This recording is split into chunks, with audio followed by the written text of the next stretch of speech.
Bonjour à tous, j'espère que vous allez bien. On se retrouve pour cette nouvelle vidéo en analysant EGLD. Aujourd'hui, c'est vous qui l'avez choisi dans les commentaires. Je vous rappelle que vous pouvez voter entre Matic et Zedero. Donc, c'est à vous de décider le commentaire qui viendra le plus gagnera l'analyse. Et aussi, n'hésitez pas à me proposer des idées d'altcoin. Juste avant de commencer l'analyse, je me présente. Je suis Crypto Le Trône. J'investis sur le marché depuis 2016 et je l'analyse quotidiennement depuis 2019. Donc, si t'es pas encore abonné, je t'invite à le faire. Tu vas être tenu au courant des tendances, des pépites du moment et aussi avoir une analyse crypto quotidienne.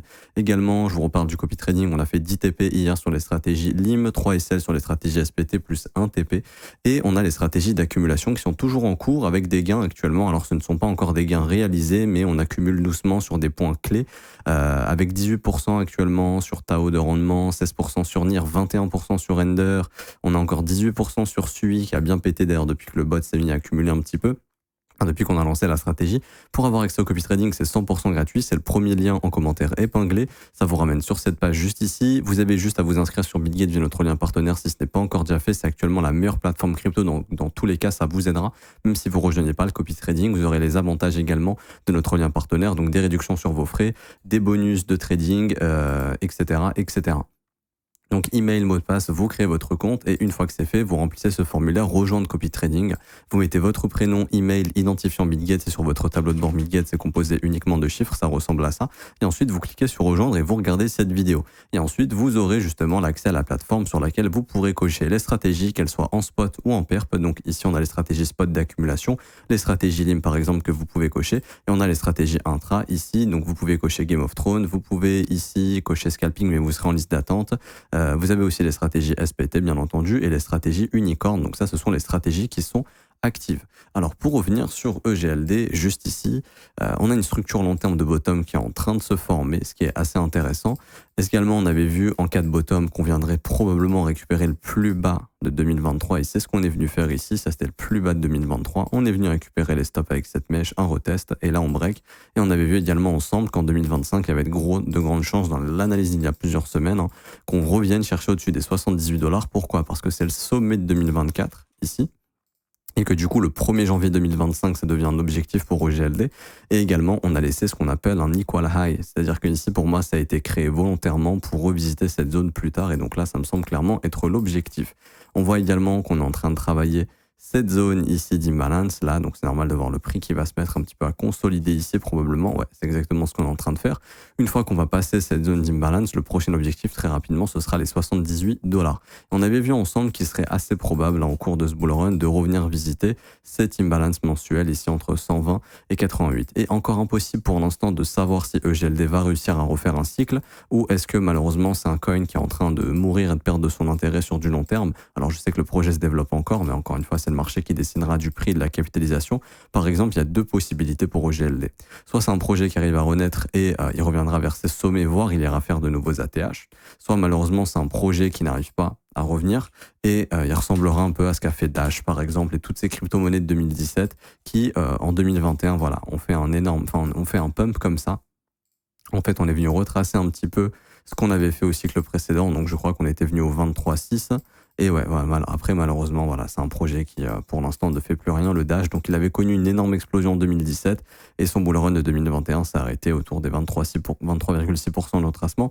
Pour vous donner un ordre d'idée, EGLD, ça serait son pump de 2021. Et donc là, on aurait la structure haussière qui, malheureusement, nous ramènerait qu'à 23,6 sur ce pump de 2025. Alors, on va voir un petit peu ça donnerait quoi. Et après, on verra aussi les objectifs haussiers, vous inquiétez pas. Alors, EGLD, USDT Binance.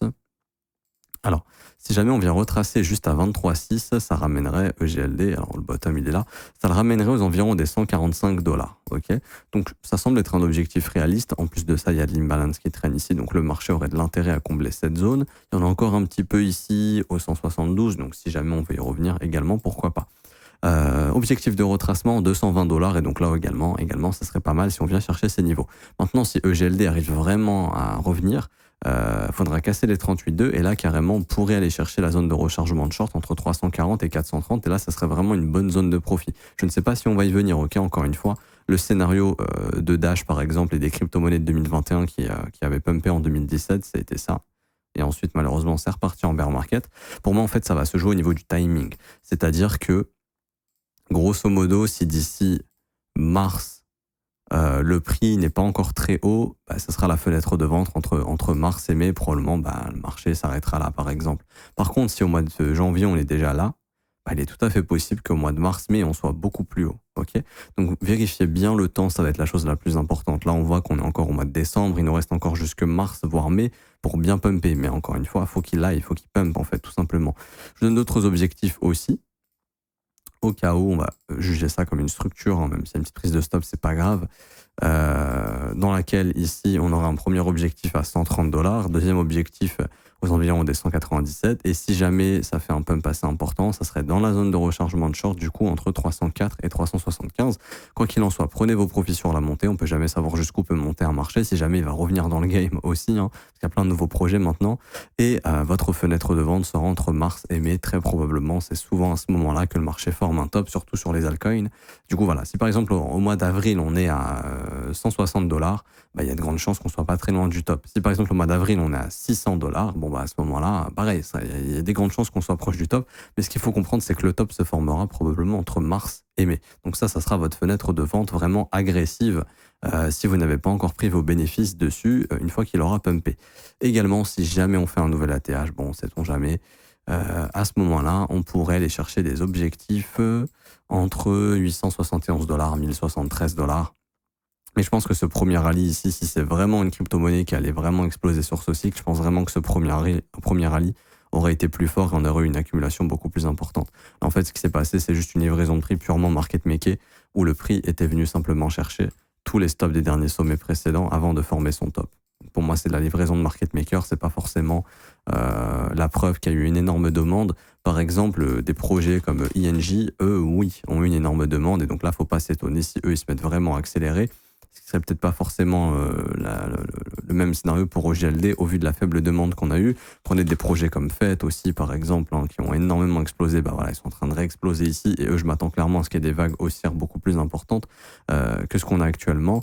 EGLD, le problème, c'est qu'il n'a pas vraiment performé en 2024, donc il n'y a pas vraiment eu beaucoup d'intérêt sur le token déjà sur le premier rallye. Alors peut-être que ça va revenir maintenant, ça c'est pas impossible, mais c'est vrai que ça diminue les probabilités d'avoir un énorme rallye. Franchement, si je devais me donner un objectif, je me donnerais un objectif entre 150 et 220 $ sur ce rallye de GLD. Après, encore une fois, ça dépendra du temps et je peux totalement me tromper, mais bon, c'est vrai que généralement les premiers pumps sont quand même intéressants à observer et ça montre qu'il n'y a pas eu une énorme demande ici. Donc quand même, soyez prudents. Vous savez que votre fenêtre de vente, ce sera pour mars et mai. Si jamais vous ne savez pas quand vendre au niveau du prix, vous pouvez vendre au niveau de la saisonnalité. Donc souvent entre mars et mai, c'est le top des altcoins. Donc ça serait une bonne fenêtre de vente. Et puis voilà, on a vu les objectifs. Alors si jamais on a du pullback sur EGLD, vous prenez le précédent mouvement haussier. Ici, hop, voyez, on a un creux, la cassure de ce sommet, donc c'est le précédent mouvement, et vous tracez une petite zone de rechargement. Okay, et donc, on pourrait se dire qu'à un moment donné, la EGLD, si jamais le retracement ou la manipulation se poursuit sur le marché crypto, on aurait un petit retour dans les 43 à 39 $ qui serait un niveau intéressant à acheter pour un futur mouvement haussier, très probablement, parce que pour moi, l'objectif, je pense que le marché ne se retournera pas tant qu'il n'aura pas au minimum été récupéré ses sommets à 78 $. Donc ça me semble clairement être l'objectif. Et également, surveillez bien les petites imbalances qui se forment ici. Hein, le prix pourrait décider d'y revenir, hop, comme ceci, avant de poursuivre et aller plus haut. En tout cas, très souvent, on revient travailler ses fair value gap avant de continuer de pumper. Par exemple, ici, petit fair value gap, on vient dedans, on continue. Ici, vous avez un petit fair value gap, un là, on vient combler tout ça, on continue. Donc ça, c'est ce qu'on appelle des breakaway gap, ok. Et très souvent, le dernier fair value gap peut être une bonne zone de travail pour le prix avant de poursuivre son mouvement haussier s'il n'y a pas de correction ou de retracement. C'est souvent voilà, la petite zone qu'on vient chercher avant de continuer d'aller plus haut. Donc ici, ce sera entre 52 et 48 $. Je m'arrête ici pour OGLD. J'espère que ça vous aura plu. J'ai pas parlé de la tokenomics parce que tous les tokens sont quasiment release. On est actuellement 27 millions, il y en aura 31 millions. Donc ça, c'est une bonne chose. Et je crois qu'il n'y a pas de différence entre le prix et le market cap. Il n'y a pas eu énormément de dilution sur le bear market, donc ça également, c'était plutôt encourageant. J'espère que ça vous aura plu. Si c'est le cas, n'hésitez pas à laisser des petits pouces bleus, vous abonner si ce n'est pas déjà fait, mettre un petit commentaire. Merci à ceux qui jouent le jeu, je vous remercie énormément. Également, commentaire épinglé, je rappelle, formation gratuite avec les pépites altcoin que vous pouvez retrouver sur ce petit lien juste ici. Là, c'est formation bullrun plus les pépites. Vous aurez accès à cette formation avec la petite vidéo Altcoin Pépite 2024-2025. Et également, vous avez la possibilité d'avoir accès au copy trading, à mon école de trading, si vous voulez vous former à mes côtés tous les jours du lundi au vendredi. Donc là, je vais partir en brief privé avec les élèves tout à l'heure. On va analyser un petit peu le marché, on va essayer de voir des opportunités intéressantes sur les alts, pour du swing, etc. Je répondrai à leurs questions également et vous aurez aussi accès à la formation de l'école. Une fois que vous rejoignez l'école, le but c'est de vous former de A à Z au trading. Vous apprenez tout. Gestion du risque, création de stratégie, développement de profil, savoir lire un graphique, etc., etc. Ça commence à partir de seulement 49 € par mois, c'est sans engagement. Et vous avez aussi les offres 3, 6 et 12 mois si ça vous intéresse. Et en bas, vous avez également tous les avis des élèves, enfin une partie des avis des élèves. Et si vous voulez lire tous les témoignages des élèves, ça se passe juste ici sur ce petit lien. Je m'arrête ici, on se retrouve peut-être tout à l'heure pour une troisième vidéo ou sinon ce sera à demain. Ciao, ciao.